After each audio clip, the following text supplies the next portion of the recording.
bringing something new to the table. Oh, it's about to happen. I think they're in for a nice surprise, yeah.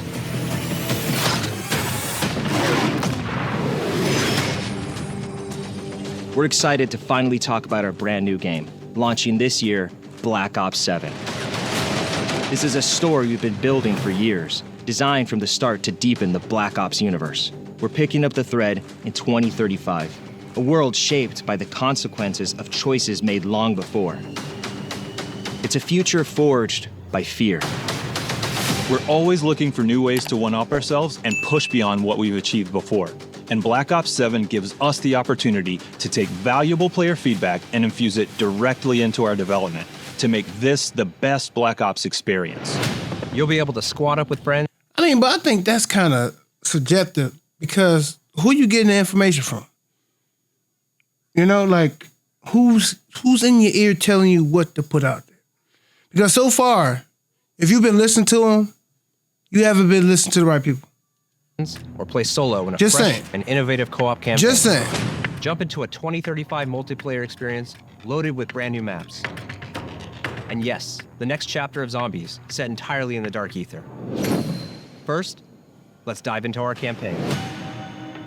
From the start, our goal was to tell a story that could stand on its own while also honoring the legacy of the series. Throughout development, we found meaningful opportunities to reconnect with characters and storylines from earlier Black Ops titles. What say we wrap this shit up real quick today, okay? I need to hit the beach and work on my tan.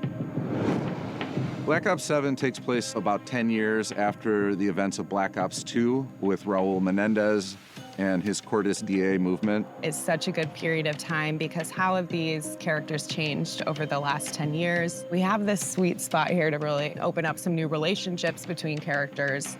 At the end of Black Ops 2, Raul Menendez was seemingly killed. Now in 2035, he's back with a mysterious video threatening to burn the world down in 3 days. In response to this imminent threat, the Guild, a global tech conglomerate, has stepped in to offer protection where governments and nations have failed. David Mason, callsign Section, is back, deployed to investigate the new danger. What begins as a tactical operation quickly unravels into something far more disturbing as they uncover a weapon engineered to turn fear into an instrument of war. So when the team gets exposed to it, we get to dig. And to be honest, like the Black Ops or just Call of Duty in general, their campaigns have always been good campaigns. The storyline, the antagonist, you know what I'm saying? Everything has always been on point when it comes to telling a story. They know how to tell a story. We want good gameplay, like good online gameplay. This is not the era where everybody was just ready to boot the game up. Everybody didn't have internet, you know what I'm saying? And we would just get on the game, play the campaign, and then play multiplayer for however long and then get off. It's not that no more. People want constant content online that's playable, that's not filled with a bunch of cheaters and all that. So I get, you know what I'm saying? So I'm not going to just doodle on them completely by saying like their game is trash, because they do got good campaign, in my opinion. Into twisted versions of their memories. It really plays on their fears. It puts them into this kind of paranoid state. As the story deepens, reality fractures, missions twist into surreal dreamscapes, and the line between memory and madness begins to blur. You just got to play and see. At the heart of it all is David Mason, returning from Black Ops 2 and now portrayed by Milo Ventimiglia, who brings the grounded intensity and emotional depth that the story demands. David is a true leader, but he's riddled with doubts. He's always worried, did he do the right thing? That fear is really the basis of this story. Under the authority of now Commander Troy Marshall, David now leads a new JSOC unit, codenamed Spectre One. As the world spirals into uncertainty, David must hold his team together. Now let's meet the team. Mike Harper returns with his tough-as-nails attitude and signature humor. We get this good balance of the energy that he brings, but also the way that he can take David aside and be really honest with him. Michael Rooker reprises the role, and he brings every ounce of personality you'd expect. The guy is not a lot of fun. Balancing Harper's bold personality is Eric Samuels, portrayed by John Eric Bentley. After protecting the president alongside David and Harper back in Black Ops 2, he formed a deep respect for David. Resigning from the Secret Service and joining his elite JSOC team, Samuels believed he could make a greater impact at David's side. 50-50 is one of our new characters. She's pretty amazing. She's Samoan, and she's kind of worked her way up, and then at a certain point in her life, started experiencing this degenerative disease. Rather than getting taken away from the fields, she is willing to get some of her limbs replaced with bionic limb replacements. She's played by Frankie Adams, who is just a perfect fit for the role. It would suck to get kicked and punched by her. I mean, come on, we got to get to the game. Like, come on, I need to see game. I need to see like, okay, we got Avalon. Okay, Avalon isn't just where the story begins, it's where it unfolds. It's where the guild is based. And while we won't spoil why that matters just yet, their presence here is no accident. It's a city layered with history and power, hidden agendas, designed from the ground up to serve both the narrative and the gameplay. Having Avalon as this massive space is a first where we can actually integrate. It'll be nice. It'll be, seamlessly into the campaign. You can double jump. Double jump. You can double jump. You can double jump in Black Ops 7. You can double jump in Black Ops 7. Wow, one more time, hold on. Having Avalon as this massive space is a first where we can actually integrate seamlessly into the campaign. You're doing a... Bro, you got special abilities. You can either one, probably double jump, or two, like scan like the environment. Like Bloodhound off of Apex Legend. Now, can you do this in the BR? That's the question for me. Can you do this in the BR?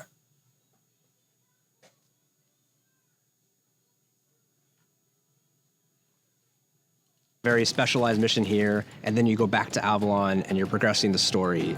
It's a place where the past and future collide and where the truth about Menendez and the guild waits to be uncovered.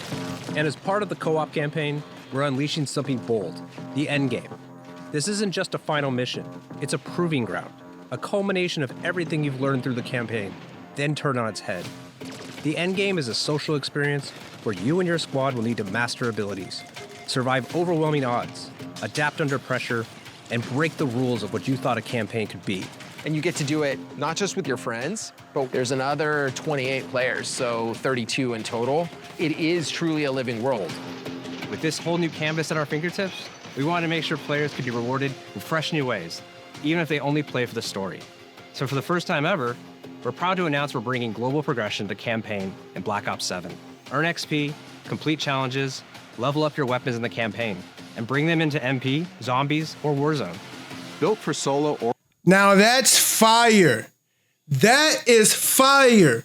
The fact that you can play campaign, upgrade a weapon, and be able to translate that to multiplayer Warzone or Zombies, that is fire. That's fire as hell. I'm not gonna lie. That's a W. That's a W.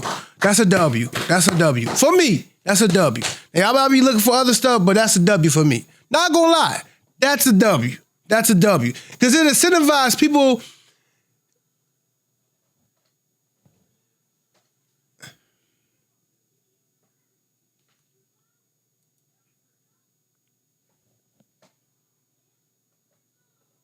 Nigga.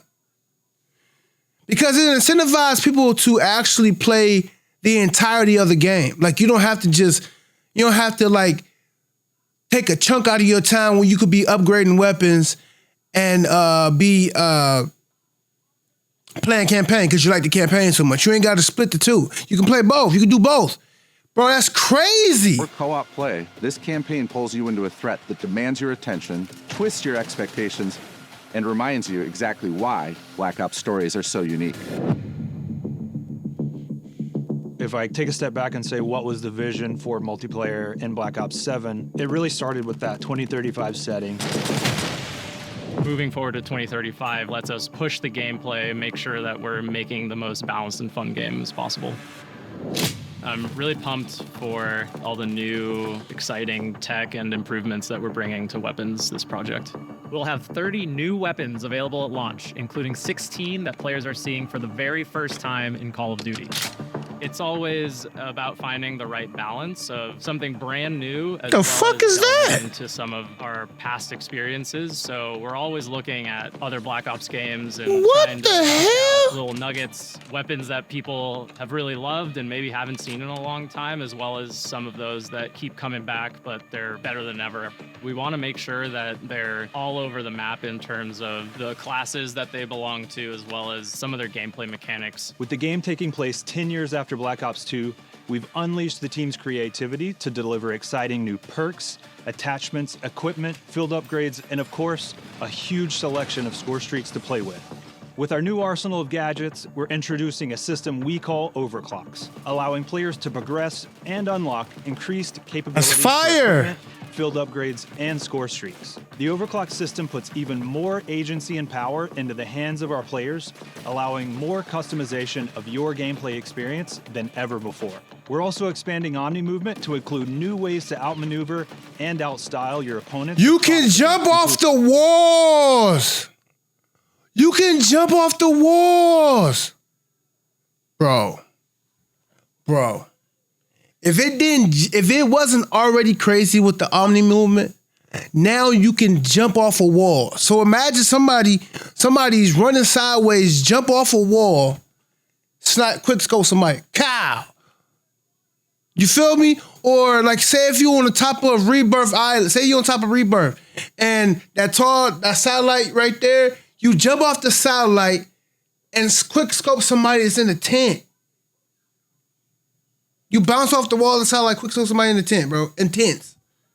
That's crazy. That'd be a crazy clip, bro. Not gonna lie.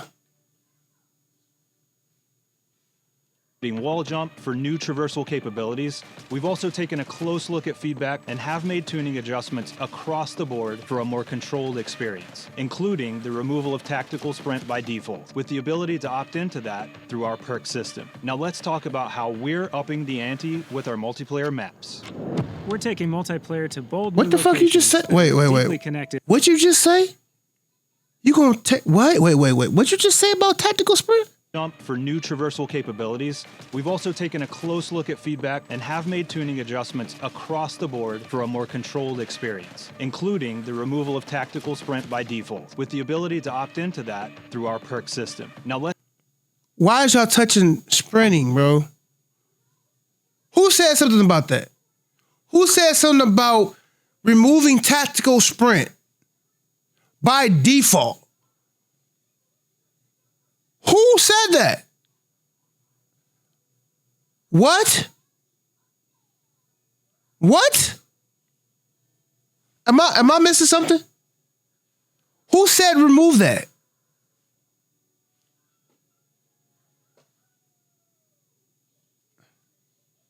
let's talk about how we're upping the ante with our multiplayer maps. We're taking multiplayer to bold new locations that are deeply connected to the narrative. You'll fight through covert guild facilities in Japan, revisit David Mason's childhood cabin in the Alaskan wilderness, infiltrate a remote tundra installation, and clash across a high-tech solar array in the Australian outback. Our maps are designed to breathe more, giving players the space to fully explore our expanded Omni movement system, while still delivering the tight cover-to-cover combat that defines Black Ops. Each layout emphasizes clear lane definition, strong sightlines, and opportunities for creative flanking and positioning. Whether you're a run-and-gun player, a tactical defender, or someone who thrives on movement and momentum, there's something here for you to learn, adapt to, and dominate. Because we're taking place after Black Ops 2, we've been able to revisit some of those spaces in reimagined ways, and Raid is definitely one of those that we thought was really important to bring W-Raid in the building! Know and love. W-Raid is back in the building! Let's go! W-Raid is back in the building! Yes. Yes. W-Raid, yes. W-Raid. Love that map, bro. Love that map. For Black Ops 7 in a setting that's as beautiful as it is deadly. I think my favorite new multiplayer map is going to be the Forge. Yes, that will be Forge. Scar. Cortex. Homestead. for sure. We've got 16 exciting maps at launch, all 6v6. We're also hard at work crafting some of the most unique maps for post-launch, leaning all the way into the themes of Black Ops 7.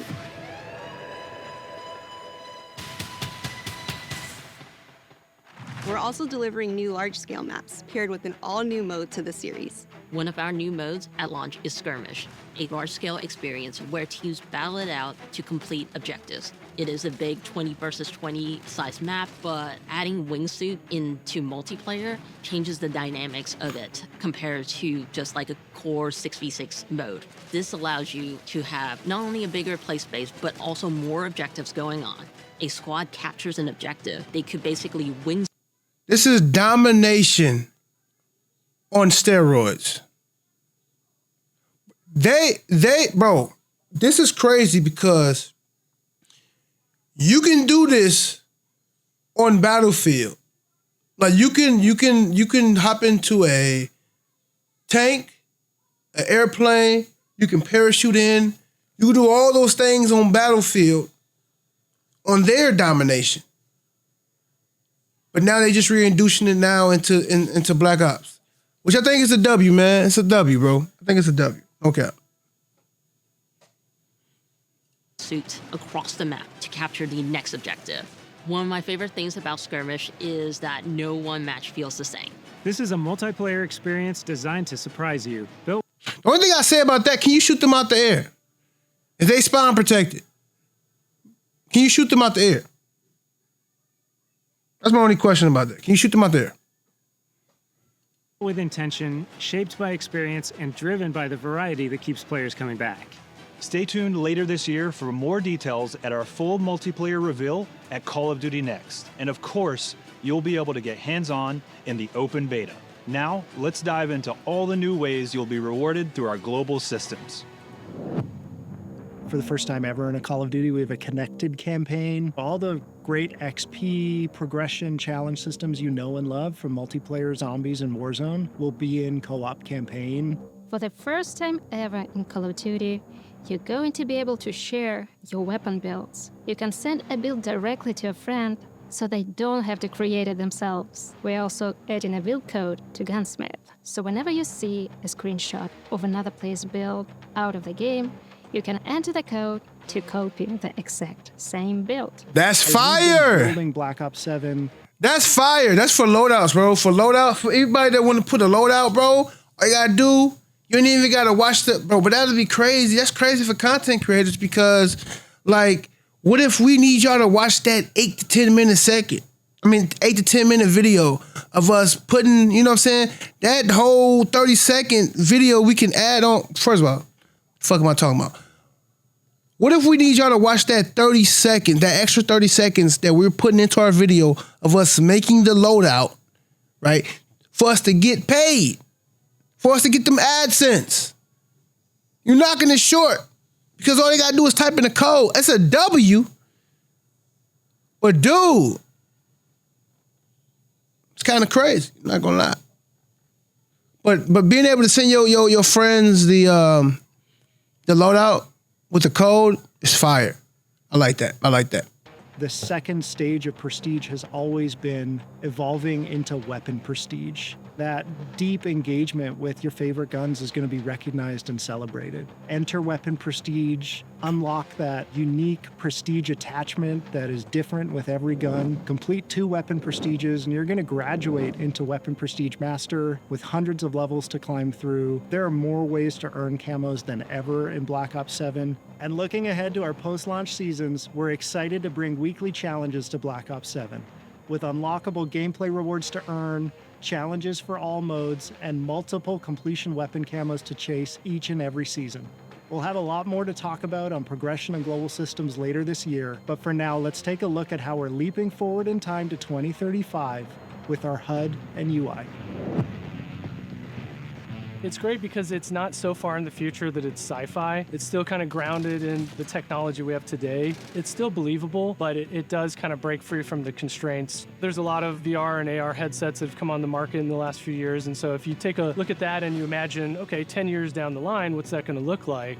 and what's that going to do for soldiers, and then how does that translate back to a video game, and how can we give that kind of experience to our players. It's called Cerebral Link, and it's what connects all of our players. It can be a variety of things: audio, visual, handheld. It's this distributed network that goes through all the gear that the players will have. It feels like it's being pumped through, whether it's a message or the mini map or the ammo widget. It's got this consistent look and feel, and I think it more so than ever is going to feel like a cohesive and immersive experience for our players.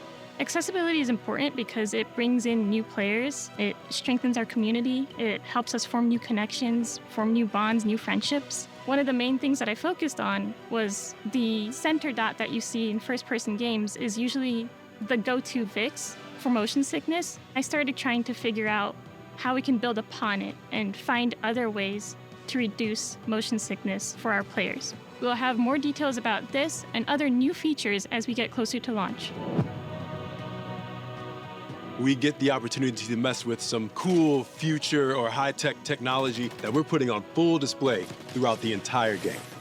To highlight just a few, we got next-level GPU particles and vector fields, volumetric fluid simulation, and dynamic surface deformation. But what does all that tech speak mean for you? Snow that gets trampled when you step in it, fog that parts and swirls when you run through it, and truly epic explosions.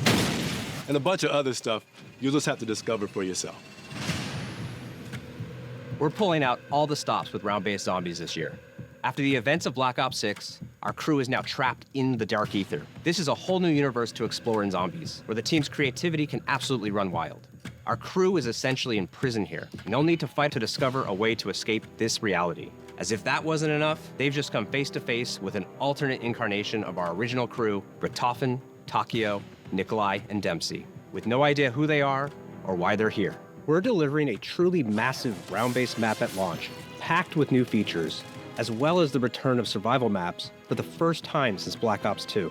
It's going to be one hell of a ride, and you won't have to wait long to see more. Our official Zombies reveal is only weeks away. Until then, we'll leave you with this.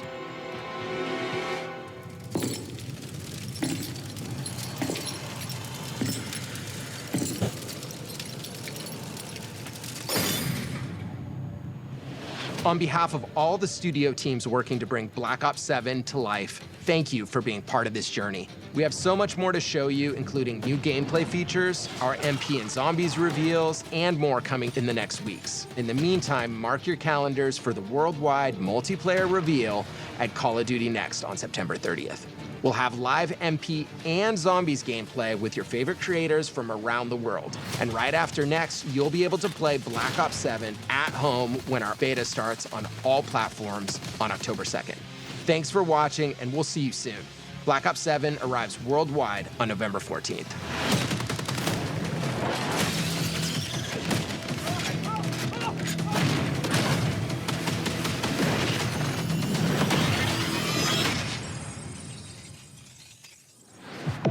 Get the Reznov Challenge Pack when you pre-order now. W, man. W. I'm not overly excited about the game, but I'm excited. I'm happy to play it. I'm gonna be happy to play it. We got new guns, probably revamped versions of other guns. Cool new movement, global progression. Yeah, man, I like it. All right. Appreciate you guys for staying to the end of the video, guys. If you guys are new here, please like and subscribe. Other than that, I'll see you in the next one. Until then, know yourself, know your goals, but most of all, know your motive. Peace, y'all. Bye-bye.